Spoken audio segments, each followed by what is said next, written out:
So what's up mga master, mayong palis nyo diha. So diaday ko karon sa may San Ramon.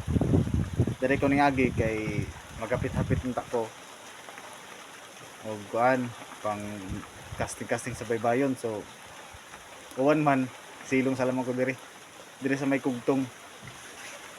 So hore pakita ninyo mga master kung unsa na kanindot den dapita.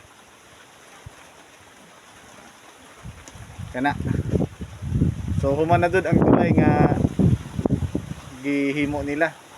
So hopefully kini nga karsada, semento naman unta maabutan ni dito sa may bandang Kinatsawa para semento na dud ang kuan nindot na ang maagian.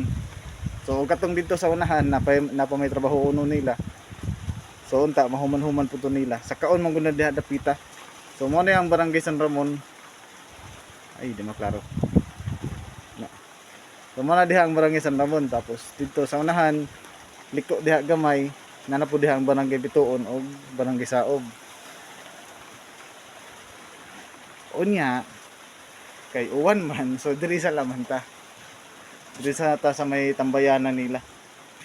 Kaya payag safe man pod, okay man. So dapat diri ang katong gitawag lagkugtong or katong lawom nga part.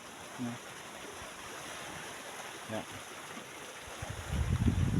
Ambot og pwede ba ka diri mag-casting or mag-fishing?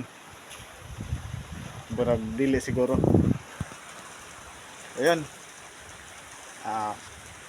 Mora to harang ipakita ang kung unsa na kanindot diri dapita. So punta makaari mo. So mora to mga master, just share lang sa among kung unsa na kanindot ang